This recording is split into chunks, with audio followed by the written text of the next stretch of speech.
Welcome back to The Breakdown with me, NLW. It's a daily podcast on macro, Bitcoin, and the big picture power shifts remaking our world. The Breakdown is sponsored by Nexo.io, Abra, and FTX, and produced and distributed by CoinDesk. What's going on, guys? It is Saturday, January 28th, and that means it's time for the weekly recap. And on this weekly recap, we are discussing the all-important question: are NFTs the true store of value? Before we get into that, if you are enjoying The Breakdown, please go subscribe to it, rate it, review it, or join the Discord. That's where we discuss everything that we talk about on the show, plus a heck of a lot more. If you are interested, you can go to the link in the show notes or go to bit.ly/breakdownpod. Finally, a disclosure: in addition to them being a sponsor, I also work with FTX. So, if you are in the crypto industry, you had a painful last weekend and not much better a week. But you also probably noticed something weird. To explain that weird thing, let's start with a few tweets. Moon Overlord writes, "Not gonna lie, feels like crypto is about to completely implode. It's getting ugly in every corner, except NFT land where people are just vibing and buying JPEGs."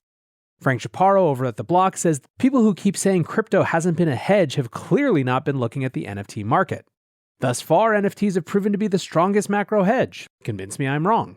Sue from Three Arrows tweets, "Told some TradFi guy today that crypto natives hedge against uncertainty by accumulating NFTs. He thought I was kidding. I said, check the tape." So what the hell is going on here? Well, let's recap with what's been going on more broadly.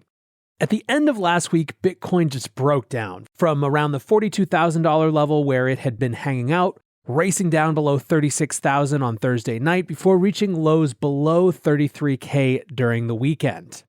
It has also struggled to recover strongly. At the time of this recording, it's trading near the 37K mark, which is still down over 12% from trading levels from early last week and down over 46% from the all-time high last November. Ethereum has done no better, losing its $3,300 level at the beginning of last week and plunging to a low of $2,200, basically wiping out a third of its value in a few days. This drop puts Ethereum down more than halfway from its all-time high above 4,800, and it's struggled to recover from the lows as well, now trading around 2,400, which is more than 25% lower than levels last week. This drop, of course, has not been limited to crypto. The small cap Russell 2000 is now down 20% from its peak. The Nasdaq took an immediate 5% drawdown to start the week, being over 15% off from all-time highs, and the S&P index is down almost 10% on the year. Basically, it is a down bad bonanza, with the exception of NFTs. Just to take one example, the floor price for a Bored Ape barely budged over the last week while the rest of the markets tanked, drawing down only 5% before making a full recovery and now standing at about 95 ETH, which is 15% higher than it started last week at. It's more crazy than that, however. This has been the best month for NFTs ever in terms of overall volume. OpenSea volume topped 4 billion for the first time ever, which is up nearly 20% from its previous August high. Another NFT marketplace, LooksRare, vampire attacked OpenSea, meaning they airdropped governance token to OpenSea to try to lure users away, and had 1.93 billion in trading volume in its first month. Google Trends are showing that NFT search volume is higher than crypto for the first time ever and is also growing super fast in Asia. On top of all this, there's also been a ton of fundraising and generally positive activity. Pleaser DAO is raising $69 million, clearly doing a bunch of stuff that investors think has enterprise value. They've named someone to handle the fractionalization and release of the Wu-Tang album Once Upon a Time in Shaolin, for example. Paris Hilton and Jimmy Fallon compared their Bored Apes on his show this week, and on the same day that YouTube CEO Susan Wojcicki issued an open letter saying that YouTube is looking into NFTs as a way to help creators monetize content, two of YouTube's top executives left for Web3 opportunities. Ryan Wyatt, the former head of gaming, is going to Polygon, aka Matic, as CEO of Polygon Studios, and Jamie Byrne, the former senior director of creative partnerships, is leaving for a leadership role at NFT platform Bright Moments. Nexo is a trusted and easy-to-use crypto platform where you can buy cryptocurrencies at the touch of a button and start earning up to 17% annual interest that is paid out daily. They support all of the major assets on the market and even allow you to swap one asset for another or borrow cash against your crypto without selling it. Nearly 3 million people in over 200 countries trust Nexo with their digital assets. So whether you're just getting started or you're a seasoned pro, get the most of your crypto today with Nexo at nexo.io. Today's episode is sponsored by Abra. Join over 1 million users and conquer crypto with Abra, an all-in-one, simple, and secure app where you can trade over 110 cryptocurrencies, get 0% interest loans using your crypto as collateral, and earn interest with up to 14% APY on stablecoins and 8.15% APY on Bitcoin. Visit Abra.com or download the app from the Google Play or Apple App Store today. Abra, conquer crypto. The Breakdown is sponsored by FTX. FTX is the safe, regulated way to buy and sell Bitcoin and other digital assets. Trade crypto with up to 85% lower fees than top competitors. FTX US is also the only leading exchange that supports both Ethereum and Solana NFTs. You can trade NFTs with no gas on FTX US, and gas is subsidized when you withdraw off the platform. Help support The Breakdown and visit ftx.us today. That's ftx.us.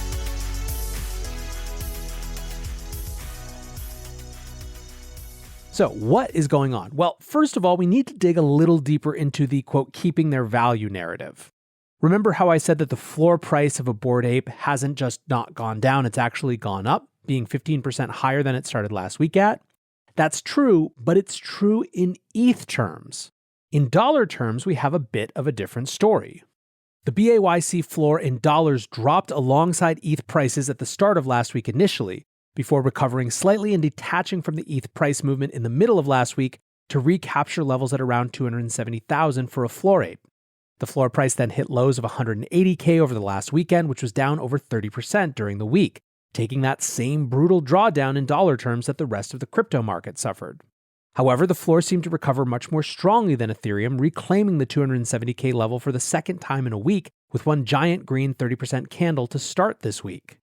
Price has been choppy during the week, but the floor price has stayed above 240K for now. Other series like Doodles, Cyberkongs, and Mutant Apes have a similar story, taking 30 to 40% drawdowns in dollar terms initially, but recovering more strongly than Ethereum. So the point here isn't so much that NFTs are dramatically up while the rest of the crypto markets have drawn down over 40%.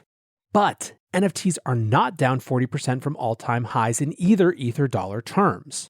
They've proven much more resilient than I think anyone would have imagined. A few people wrote about this. Delphi Digital wrote, marquee NFT brands have stayed resilient amid all the macro uncertainty. While ETH has fallen 35% since the start of the year, NFTs have grown in price in ETH terms. Since NFTs are denominated in ETH, they are still exposed to the price changes of ETH.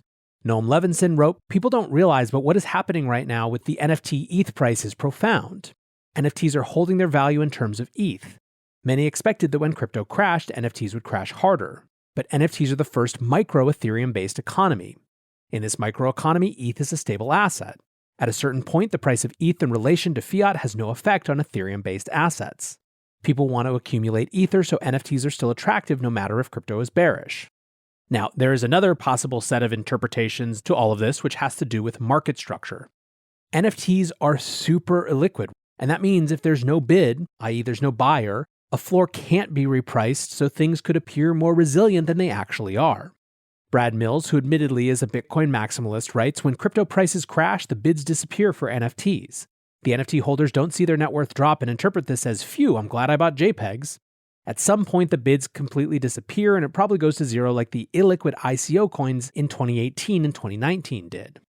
A less cynical but still true take comes from VTLLR, who writes, you can't panic sell when you are all in into illiquid NFTs. An even less cynical take comes from Mr. Bibbles, who writes, NFTs should be the hedge in a down market. Big money can't short it, not like Fed policy or stock market makes a difference in the price of our galactic space monkey derivatives. I think this idea of not being able to short it is potentially a meaningful part of this story. There's also an interpretation of NFTs that view them as somehow immune from regulatory forces which are potentially causing nervousness in other parts of the crypto market. Otto Suin tweets, ironically, I don't think Biden FUD affects NFTs all that much. Too many big companies are already getting in. Maybe NFTs could be a hedge for crypto-only folk? Dylan Oral tweets, how would crypto regulation in the US affect our JPEGs? I've noticed NFTs almost being used as an asset class as a hedge against crypto markets during this market pullback. What happens when we get some legislation in the mix? So what is actually going on at the end of the day? And the short answer is I don't know, but I have a few different interpretations, or at least things that make sense to me. First, I will say that I believe that down in USD terms, but up in ETH terms is still resilience. It doesn't mean that all of a sudden NFTs are some macro hedge, but it does suggest something about the dynamics of the crypto market. I think that's not something that should be ignored. Second, I do believe that a big part of that quote-unquote resilience is illiquidity. The fate of NFT collections that the community has moved on from is that they just don't sell at all. There's no meaningful trade volume, and with no meaningful trade volume, there's no real price discovery. If you can't sell because no one's buying, the value is effectively zero, but based on the way that we look at floor price, it's going to show up as something much higher than that. Third, I believe that in down times, we're likely to see a stronger power law distribution of quality NFT assets.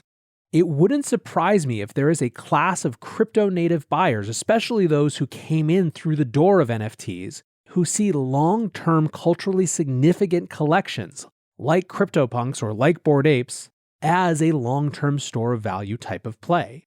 Unironically, if you have that mindset, it could be that the flight to safety in NFTs isn't trying to sell a bunch of your newer speculative bets to get into stablecoins, but moving more of your NFT net worth into the blue chip collections. 4, it is very clear to me that overall trading volume growth is impossible to ignore. No matter what you think of the individual collection floor price argument, the fact that OpenSea had its best month ever while the rest of the crypto market was hemorrhaging is something that is absolutely worth noting. 5, to me, this suggests that there are forces for decoupling, that the market between regular cryptos and NFTs are moving potentially farther apart, with different but overlapping trading and holding bases. And this is happening even while crypto and macro are moving somewhat closer together. 6, I think that we probably, though, don't want to overstate this case too much. Keep in mind for reference that the total volume of NFTs traded this month is less than half of the overall volume on FTX alone just yesterday. It is totally possible that there is still a lot of energy within the NFT space because it's still such a niche relative to crypto as a whole. 7, that is not a dismissal of how interesting this is and how potentially significant as a trend it could be. I'm just, as you guys know, not a fan of hyperbole. And so hopefully this breakdown helps you situate and understand and come to your own conclusions. I want to say thanks again to my sponsors, Nexo.io, Abra, and FTX. And thanks to you guys for hanging out. I hope wherever you are having a great weekend. And until tomorrow, be safe and take care of each other. Peace.